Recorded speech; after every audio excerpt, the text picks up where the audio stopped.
Have you ever felt so exhausted and drained that you're left questioning if you're burning out? Hi, I'm Flic Taylor, and my passion for burnout and self-care came about when I became a mental health writer who'd lost her mental health to extreme burnout. I know, the irony is not lost on me. Join me as I host Everyday Burnout Conversations, the honest podcast that shares the stories of others from all walks of life as they recover from, manage and avoid burnout by prioritising their mental health and well-being. Expect to hear fascinating conversations, plus positive and actionable tips and tricks that can help you make the simple life changes your mental health will thank you for. Episodes will be delightfully wrapped up in some epic truths and great humour. So, enjoy! Today, I share an everyday burnout conversation with Jess Rad. Jess is the founder of the WomenHood, an inclusive community committed to supporting women through the unspoken issues that impact many of us as we navigate womanhood. Her mission? It's to empower women with the knowledge, mindset and toolkit to really make positive changes in their lives via bite-sized and searingly honest conversations. So what began as 9 people in her local pub in Brighton is now become an active hive of hundreds of women online. The WomenHood encourages women to make the micro yet profound changes in their lives via virtual live unspoken sessions and on-demand solo sessions. You'll also find Jess bringing her community invaluable Instagram TV interviews that tackle the unspoken issues that so many of us are facing right now. So, without further ado, it's an absolute pleasure to say welcome, Jess. Oh my gosh, I'm so thrilled to be able to chat to the mighty, fabulous Jess Rad. And honestly, one day soon, everyone's going to know about Jess Rad. Like, she is doing incredible work, aren't you, darling? Like, it's just amazing. And I'm so grateful for your time today, for being able to chat with me on the podcast, because you're doing incredible work, your insight in life, your experiences, everything. It's such an honour to be able to sit here and chat with you today. So I would love us to start off by talking about burnout. And I'm just wondering, have you had any brushes with burnout? Yes. Well, it's funny, isn't it? I don't think I was really familiar with that term burnout until the last 12 months, actually. But on reflection, yes, I think I've been brushing away with burnout probably for about 15 years. Yeah.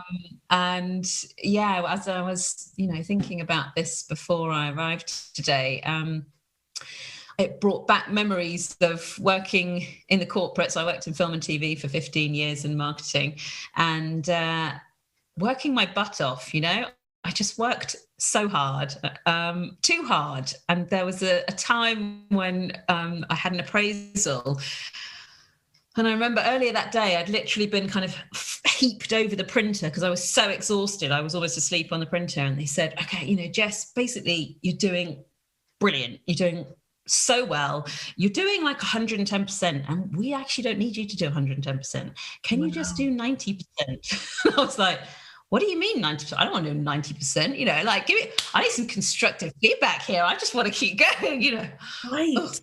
But I was utterly exhausted because I just worked myself to the bone. And I think, it's interesting reading a bit about what burnout actually can look like. And obviously it's physical and mental and emotional, and those feelings of self-doubt and procrastination and overwhelm. I mean, I've just lived with that like all the time. That's just kind of been my kind of personality, I think. But maybe it was also interlinked with the fact that I was feeling utterly drained and exhausted.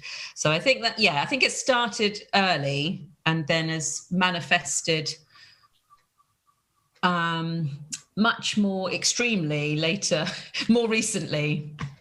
Yeah. Yeah. It's almost like the habits they didn't go away. And I think everyone with the pandemic, and I think like generally we've all been cruising towards burnout. I don't know about you, Jess, but I think a lot of people don't even realize it. I know I didn't see it. And I think we're now at a point where, with the pandemic and life changing and everything come to a head, we're all just so depleted. Yes. Just as you say, like, we've been living at this high intensity level for so long. Yeah, that's why I'm so thrilled that you're creating this podcast and talking about it, because it is, I always talk about the unspoken challenges of womanhood, and this is one of those. And so last year, in the summer of last year, I was diagnosed with premature menopause, or premature ovarian insufficiency, POI it's called, because I was 38 at that point. And that had been a possibility because my grandma went into menopause at 40, and my periods had become very irregular the year before. And so I'd seen a gynecologist, and they'd said it could have gone either way, and probably it was lifestyle driven in the end. And that first lockdown, the stress of that first lockdown, homeschooling 2 young children effectively on my own, because my husband at the time was super busy with work, I'm sure was the catalyst for me actually getting so stressed, and that cortisol just stole all my other hormones, and I ended up in menopause. I was having like 10 hot flushes a day and plagued with anxiety. I was having heart palpitations and almost on the cusp of panic attacks. I couldn't remember anything. I couldn't remember how to spell the word sock. I mean, it was insane. And it was actually one of the worst times of my life, actually. It's up there as being truly awful, which is why I'm very passionate about talking about it, because again, it's one of those things that creeps up on women and you have no idea. But anyway, I got onto HRT, and that's been really transformative. However, that depletion and fatigue hasn't gone away for sure. And I hosted a Unspoken session, which are the virtual events I create, on hormones in December 2020, called It's Not You, It's Your Hormones, because often we have all of these symptoms that can actually, we can attribute to lots of other things, certainly our lives today as women, but actually can be hormonal related. Anyway, off the back of that, I ended up doing what's called the Dutch test, which is a private hormone test you have to pay for, a couple of £100, but is one of the kind of best money I've ever spent. It's a urine test rather than a blood test, which is more accurate than bloods for your hormones. And that showed that, it's actually shown that I've got loads of estrogen now, which is usually what is being depleted in menopause, but no progesterone, no testosterone, no DHEA, which is the hormone that makes those hormones, no cortisol, which I couldn't quite believe because I thought I was running off cortisol. And I was told at that point, off the back of those results, that I was on the verge of adrenal fatigue and burnout. And so that was at the end of last year, which I can totally believe, because I'd really, pushed myself to juggle work and kids in a global pandemic, going through the menopause. And it was it was actually, in some ways, it was a great year because I achieved great things in my work, but it was tough.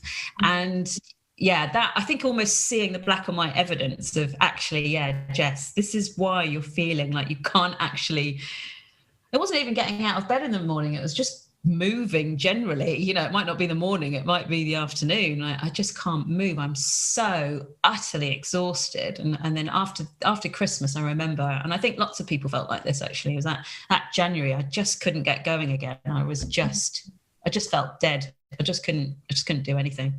And so I'm actually on the journey now, still in July, of trying to rebuild those hormones. And I'm on a lot of adrenal supplements and all sorts, and working with a hormone health coach to try and overcome it. Oh my gosh, that's amazing. Isn't it interesting, Jess, how the having that test kind of validate almost how you were feeling? Isn't it interesting how as women,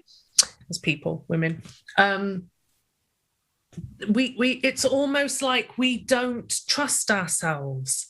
I did that. I'm just bringing this up because it's almost like I almost needed my doctor to be very like, stop working right now. And I'm like, why didn't I stop before? Why didn't I slow down before? And it's just really interesting that, the kind of, it's a relief to kind of have that test come back going, oh yeah, adrenal, like you need burnout support right now. Fascinating, isn't it? Yeah, and I bet you we're not the only two. I bet there's a ton of women that are feeling like that. And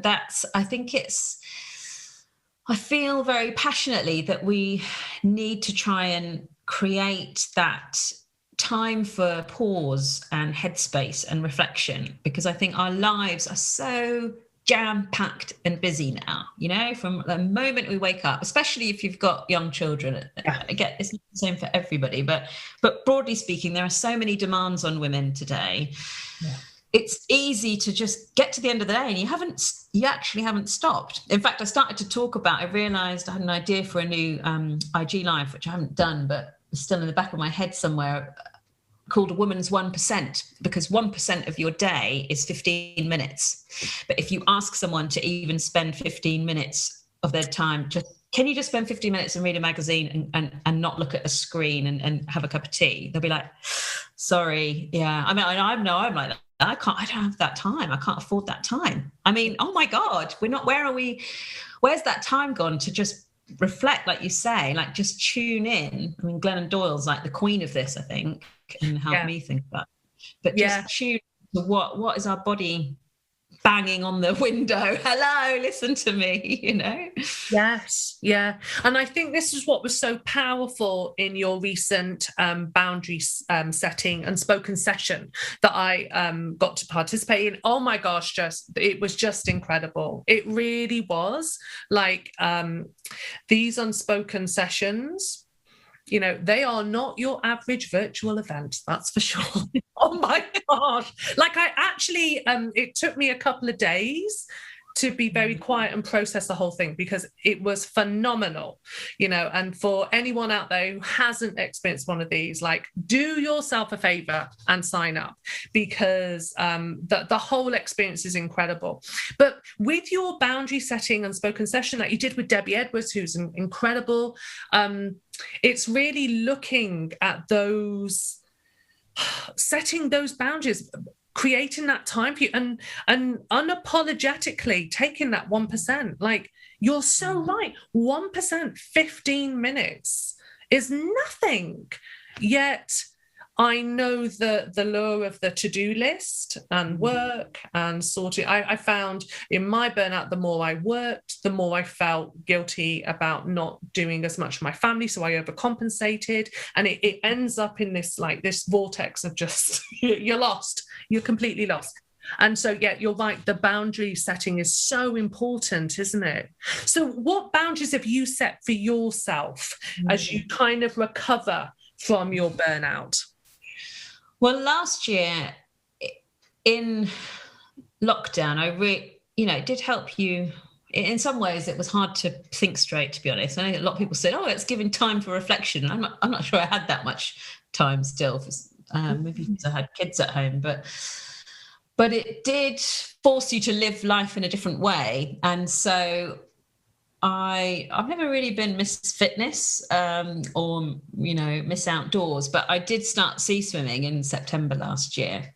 Oh, wow. Just because one friend had said it had been transformative, and at the time, actually, I was thinking about whether I should leave Brighton, and so I like to ask myself, what will my future self think of my decisions? And I thought, what am I going to regret if I do leave? And it would definitely be that I never swim in the sea. Like, I don't even swim in the sea when it's vaguely warm and sunny. Yeah. And I've been in 9 years, so I thought I should just go, just do it, Jess, come on. So I just went one time, and I thought, oh my God, this was amazing. I mean, it was the right month to go because September is particularly warm. It's warmed up from the summer, but I ended up swimming all through the winter. I swim every week, 2-3 times a week, and I'm still swimming now, and it has actually completely changed my life. And that, talking about boundaries, it was hard to fit that in daily life, right? And so, I've got 2 young kids, at times they were going to school. My son was going to nursery. So I would go at 6:30. That was like the only time in the morning. That was the only time I could do it, which was a bit insane because it was pitch black. And at times you'd have to de-ice the car first or take a torch because you couldn't actually see your own feet on the beach. But yeah, I kind of said to myself, no, I'm going to do it. This is my time, just this little 1 hour, 6:30 till 7:30 in the morning. And it was amazing how powerful that was to just claim it for myself and keep it going. Consistency is key and one of the hardest things, but I've done it. God, that's amazing. You know what? I've heard more and more about cold water swimming and the positive effects it's had. I really do. Yeah. That's amazing, Jess. It really does. I don't know if you can swim where you are. Do you have somewhere you can swim? No, we have lakes. Like a lake? Yeah, like we've got some lakes around and whatever. Yeah, so I haven't quite got to that point yet. You'll never get to that point. You just got to jump in, basically. But I even had a friend who would walk with me on the school run sometimes, and she started to say, I think I can tell the days that you've been swimming, because I just had a totally different energy. And I would say, this just refills my patience cup, basically. And I would have the effects the entire day of it was resilience. It was just resilience for what life would throw at you each day. It just made me more able to cope, for sure, 100%, and still does. Yes. This morning, I woke up with anxiety. I literally woke up feeling anxious at 10 to 6 in the morning from my alarm, and I was like, I'm really tired. I don't want to go swimming. I thought, I've learned that you can't outthink stress and anxiety. You have to move. And so I thought, right, I'm going to do it. And now I'm running down to the beach from where I live and run, and then I swim, and then I run back. And then there's nothing else that I can do that will reset me in the way that does. Oh my gosh, that's pretty powerful right there. Yes, you're right, because I know when I wake, it's that tight anxiety chest, isn't it? Oh, there's nothing worse. And it's almost like you wake up and you're like, I can feel it brewing and it's started. Yeah. And then it's almost like you go in that loop of starting to feel panicky because you're like, oh my God, I'm panicking that I could have a panic attack. It's that loop. So if you can break it, that's amazing. Yeah. Go in, get it, go get, I was going to say, go get wet, go and get cold and wet. But yeah, if you can, even a cold shower might be a nice reset. I don't know, maybe that's an interim. Yes, this is true. This is true. And anyone who's not near water, even just a cold shower, can make a big difference. Yeah, exactly. Yeah, really cool. Oh, so is there anything else that you do that you've kind of picked up some tricks that you're like, oh, this has really worked for me? I spend my work is about encouraging women to look after themselves, essentially, and to nurture the relationship they have with themselves.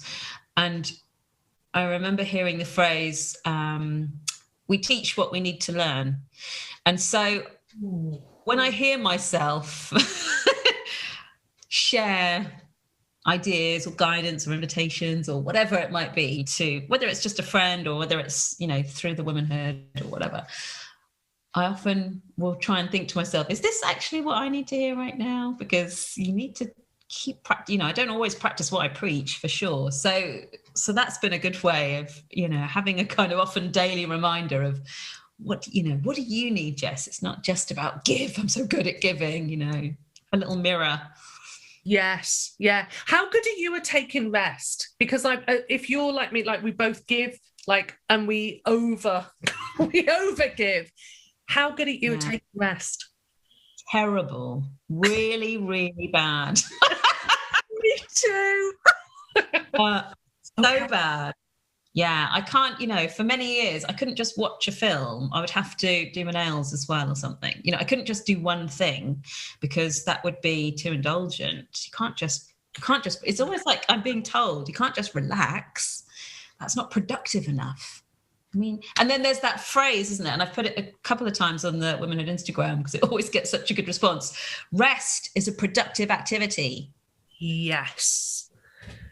I think like that, but it is. No, no. In fact, you know what? In my burnout, it was almost the way I initially, which was completely wrong. I thought, I know to manage my burnout, I need to work harder to get more things off my to-do list Yes, so then I yeah, can relax more, which was just yeah, so wrong. Like, you're right, even just watching TV, you kind of think, okay, I'll put some laundry on and I'll start the dishwasher, then I'll watch TV, and then in the ad break, I'll unload the dishwasher and then I'll put that in the dry room. You can't just go, and I'm going to sit and watch.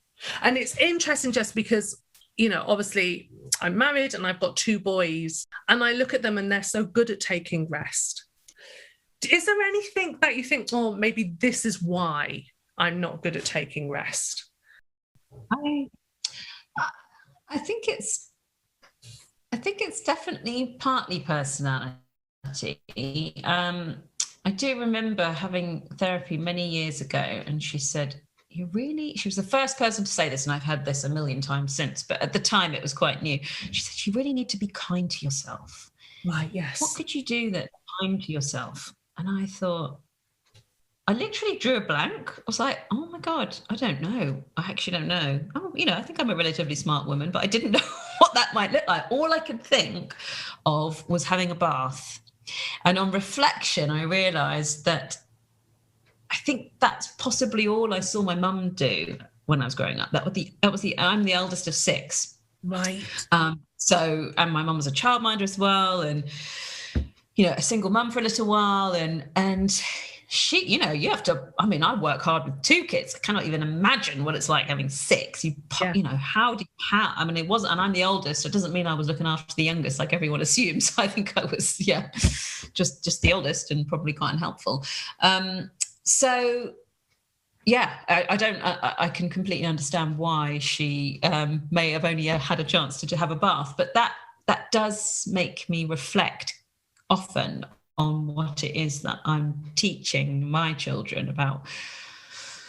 Kids do what we do, they don't do what we say. And I want to make sure that I'm doing things that I want them to do. I'm leading a life that I want, that they'll probably go up and mirror to some degree. So I take it quite seriously. And it's the same in my work as well. I always talk about the ripple effect of an empowered woman. There's always people watching what we do.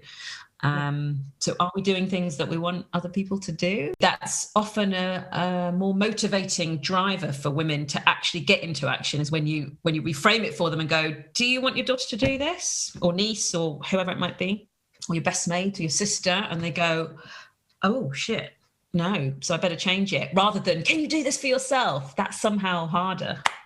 Yes, if that's your experience. Yes, it's so true. It's so true. I'm a big believer in little eyes are always watching us. And that was a big driver for me taking time out, because I thought, I don't want my boys to ever grow up thinking that you just push yourself to the point of depletion and, just such ill health.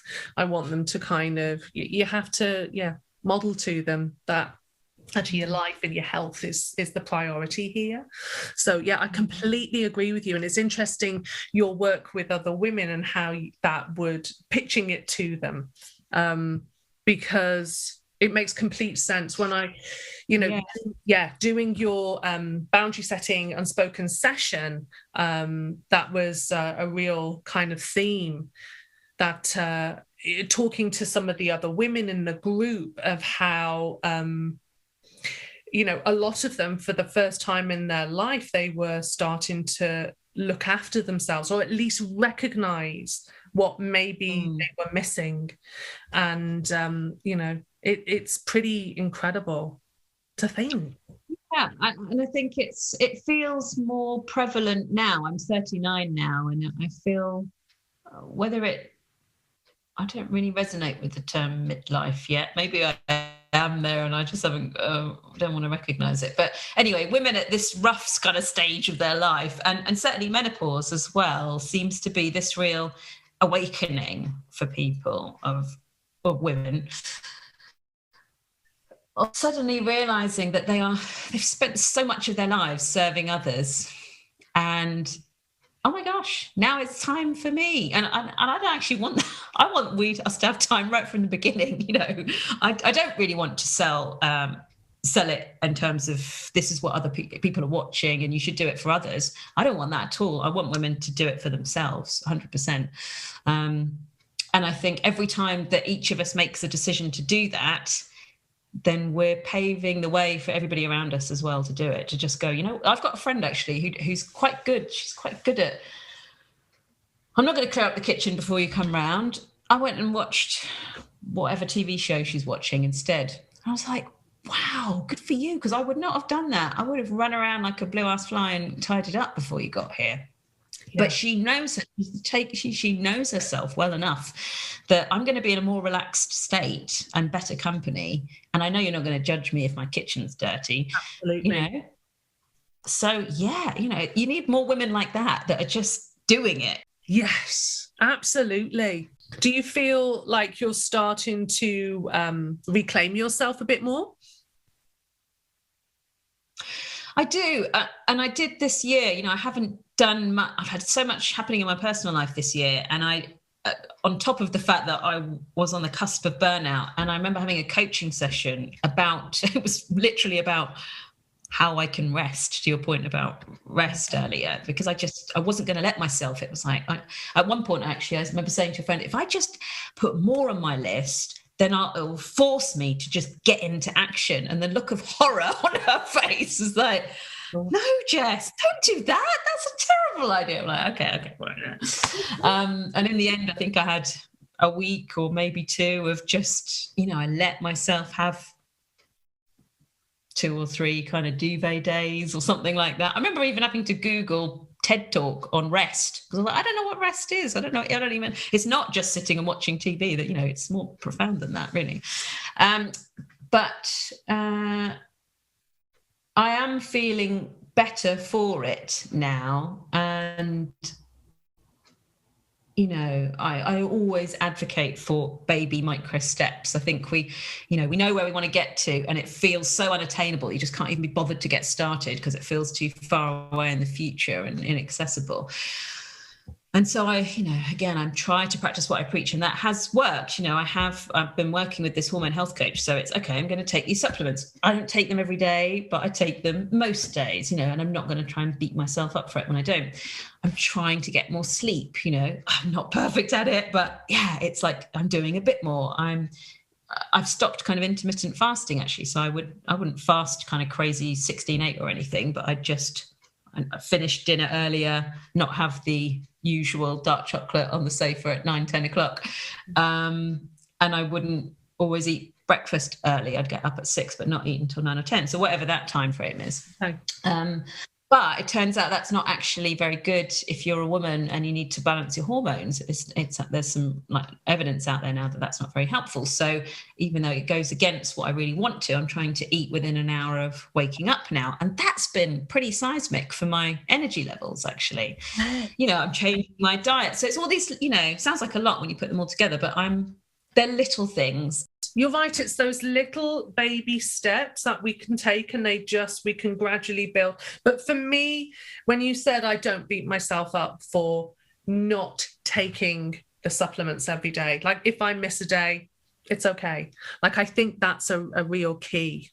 Yeah. That 80-20 rule. If I can try and do it 80%, great.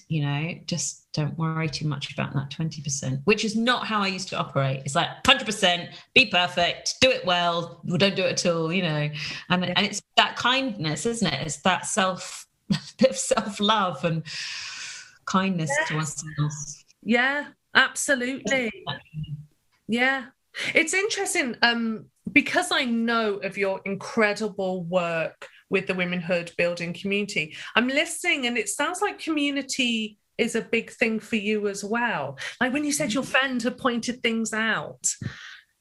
Yeah, 100%. I think connection is one of my core values in life. It's very important to me. And community, I've built one where I live down here in Brighton.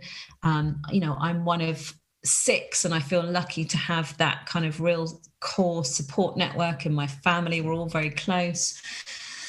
I just truly, I just truly believe that as humans, we're designed to rely on other people, right? We used to be in tribes. If you were on your own, ultimately we're all just trying to survive. And if you were on your own back then, you were going to die. You're going to be eaten by a saber-toothed tiger. So you're put in this kind of state of anxiety if you're not surrounded by people and feeling secure. And I think that was one of the reasons that prompted me actually to create the Unspoken sessions like a year and a half ago, whatever. Because I felt like we've got all this digital interaction, but we were often confusing it with what was once human connection. And it's, COVID and putting my sessions online has taught me that you can create great connections, as we've established, even, online. That is possible, but it's different to going on Instagram and scrolling and liking and, that very kind of one way that's not even really interaction, is it? It's just quite passive versus actually, those deep and meaningful conversations that we all need to have with other people and ourselves to feel secure in what the challenges that we're facing, that we're all facing, but we don't necessarily have the time to talk about, or society dictates that we're not allowed to share. Yeah, that's such a key point, because I know with my burnout there was definitely an element of anxiety and depression, and that can be quite common. And it's so funny because when you are having those experiences, it's almost like the last thing you can do is reach out and connect. You tend to. I also think there's an element of I experienced anyway an element of shame with burnout. It was just a whole melting pot of just all sorts of things going on there. But it's interesting how when you really need help, it's not the easiest thing to do. And yet, the work you're doing and the online sessions were so powerful in connecting people. I just saw it first time with my eyes. I was just like, it was incredible to meet these women and to connect with them, and the message that was being shared with us that day. It's so funny, isn't it? Yeah, community is key. Community is key. Having those people, also observing from the outside and going, I've noticed this. Like maybe you wouldn't have clued into actually the cold water swimming days are my better days, but it was your friend who was like, I can tell. Yeah. It's so true. There's such power, isn't there, in hearing your story in another's, and being witnessed, sharing yours, and feeling that sense of, I think, that weight that we often is subconscious of holding all of this, insecurities, the challenges on our own. And by just sharing, it makes you feel a little lighter, I think. It really does. And it goes back to that validation. Again, everyone feels like they are the only ones who feel they are fucking their lives up. They aren't doing this right. They aren't doing that. They're failing at this. And actually, to everyone on the outside, they're like, wow, she's got it together. If only I could be like her. It's really interesting, isn't it? How, I don't know. I'm going it's vulnerability, isn't it? It's like, you have to feel safe enough to share that vulnerability. I do understand that, but I do, when I found out that I was going through the menopause, I didn't know anything about the menopause. A few months before, I didn't even know what perimenopause was, and of course, it's something that you in your 30s just associate with older women as well. And I found out actually on a day that I was hosting one of my IG lives called Unspoken Women Live, and I was talking to a woman about hormones, weirdly. And I found out about 6 o'clock, and I was having this chat at 7:30, 8 or something. And I thought, I got two options here. Do I share this or do I keep it to myself? And I could feel the shame. It was almost like a physical presence next to me of like, do you really want to share this with the world? Not that the world's going to listen, but whoever listens. And I thought, yeah. And every time I felt it, I literally just shove it to the side in my head and go, I refuse to feel the shame about this stuff. I'm just going to talk about it. And it's amazing what happens when you do that, because it just opens the floodgates for people. The number of people that I've had come to me with their stories, with their struggles, with support for me, that's where the magic happens, is when you let yourself share, just, whatever you're comfortable with, just share that little bit of vulnerability of what's happening. And I think that's the key. It is. Brené Brown talks a lot about this, doesn't she? And you're so right. Like, it's by sharing and being vulnerable. It's interesting. I had a friend recently reach out because she'd read some of my blogs and listened to a few podcasts, and she said that, herself and her family were kind of struggling, like a lot of us are right now. And she said, but whenever she talks to friends and says, how are you doing? They're like, we're fine, we're good.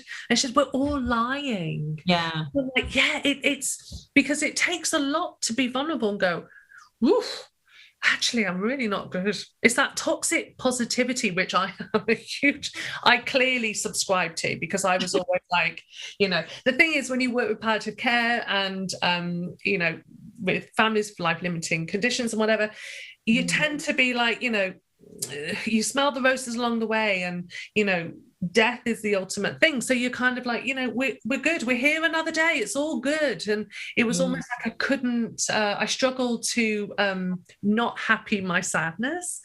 And it's that vulnerability, isn't it? That I think is key to our recovery and also our connection to others. And that is exactly what I try and create with these sessions. Sorry to bring up. Beautifully, Jess. Because that's what I think we miss in life is where, because I imagine, somebody might listen to it, might be going, yeah, well, it sounds great, but when am I going to do that? Because you might not have the friends circle that you feel like you can show that vulnerability with. Yeah. Or you might not have the kind of supportive family that you wish for. And so it's trying to create that space where you can be, just for this couple of hours in this kind of room, as it were, with these people, let's all do it together, And I think, but whoever you do it with, however you can manifest that in your own life, that's positive, to just prompt that conversation and space. Yeah, it's feeling seen, isn't it? I can remember in doing the session, I was talking to some women in a group, and a simple thing, Jess, like even one of them just turned the camera off, and we were talking like with the other three, and then she came back on and she had a t-shirt. Oh, sorry, one of the kids just got up. I've just put them back to bed. And like just that element of, it's so real.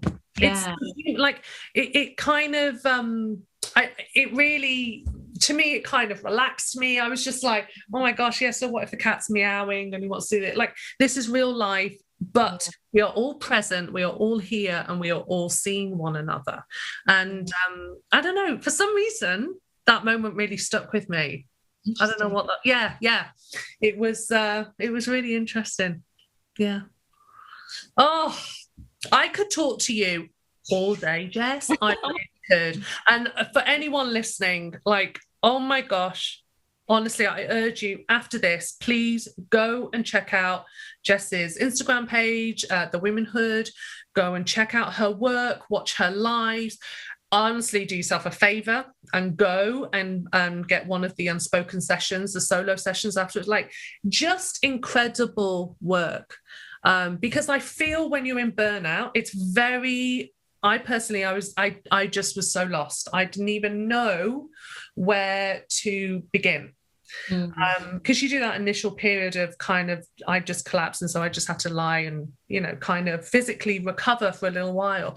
But after that, it's knowing where to go, because there's so much to unpack that maybe led to your burnout. And I think this is what you do so beautifully with the WomenHood, is that I can see a lot of women kind of get to that point and going, okay, and then coming to your platform and starting to look at things in their life, like unpack that trunk and really look at things that maybe have not served them well, and to change some habits. Yes, the people pleasing, perfectionism, the boundary setting, it's all kind of part of it, I think. Yeah. I do think it's the kind of unseen pandemic of, burnout. We're talking about COVID all the time, but that, I fear for women, the state that everybody's health is in, this chronic stress that we've all been in, is gonna, it impacts our daily lives, but also our long-term health. And we need to,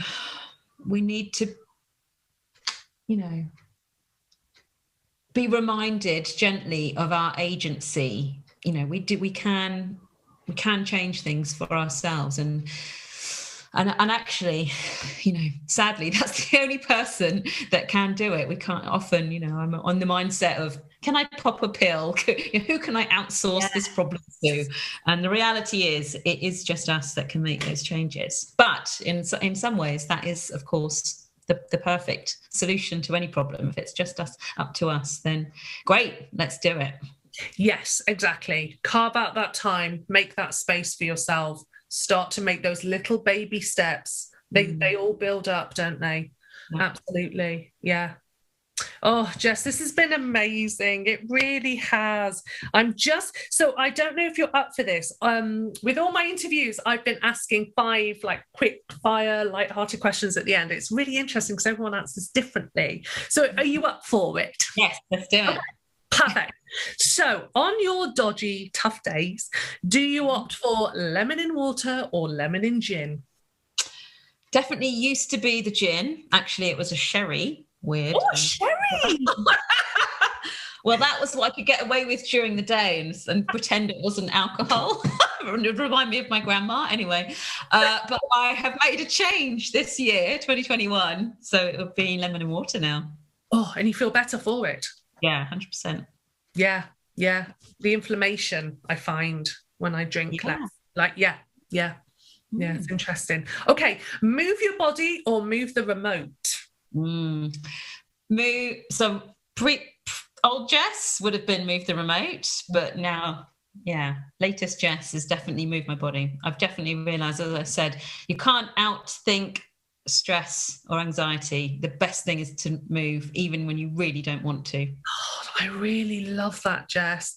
That's kind of the mic drop for me of this interview. I'm like, I might have to. I'll have that written on a post-it note above my. Yeah. So good, because I definitely think. I tend to think of rest like, I won't go for a walk today. I'll take it easy. When actually, what I need to do is go for a walk to feel better. Yeah. So good. Okay, bag of almonds or bag of Maltesers? Okay, I would have to combine them, and I'd have raw chocolate covered almonds. Oh yes. It's so funny. Last night I was like, I just fancy like a chocolate covered almond. I was like, do I go out and get because the thing is with the pandemic, you no longer go to the shop just for a bag of chocolate almonds. You go to a Lomo, and I was like, do we need anything? Not really. Okay. Hold it off. You have to stock up next time. That's what I'm just saying. Exactly. Buy and try not to eat them all. Hide them in different places. Just hit the spot. Right. Do you ask for help or are you happy to hermit? This is a work in progress. So trying to be better at asking for help, but a tendency to be a hermit.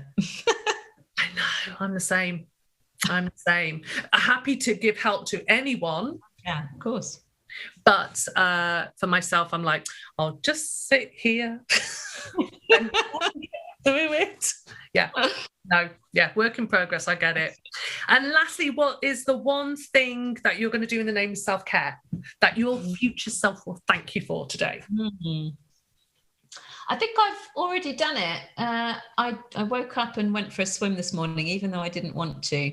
And I ran there, which is only 10 minutes, but it's, still, I'm running with my bag on. So, yes. Amazing. But maybe I should pick another because I've already done that. So, I have got a really busy rest of my day, but I'm going to try and have my 1%. I'm going to try and read one of the many magazines I've got here that I don't ever open. Oh, so thank you for the prompt, Flic. That 1%, it's a big thing. It's a big thing. Yeah. Thank you for prompting me and reminding me of that.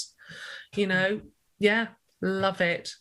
Oh, Jess, this has been fantastic. Thank you so much for your time. It's been incredible. And I know that I know your story is going to really help and resonate with women out there. But I just, honestly, anyone listening, now go get yourself a cup of tea and go and look at Jess's work. It's incredible. One day you'll be like, oh, I'm glad I listened to that podcast and Flic told me about that, because Jess, like, you are destined for the stars. You really are. Incredible work. Incredible. Well, thank you, Flic. Thank you for creating this. I love the name of it as well. Everyday Burnout. That's really critical. I think that it's not something that just happens at one point in your future and poor you. It's literally happening all the time, every day for lots of women. I think all the time, because we have almost got used to surviving and not thriving. Yes. Like, it's become like it's just the norm to just barely survive, as opposed to thriving. It's almost like we've forgotten what it's like to feel good and healthy and well. And yeah. So well done for bringing all the stories. Yeah, it's brilliant work. Thank you so much, darling. Perfect. Well, we'll end it there. You take care. Okay. All right then. Bye. Thank you so much for listening to this episode of Everyday Burnout Conversations. Please check the show notes for any links to items discussed today, and the original music and sound editing is by Chris Taylor.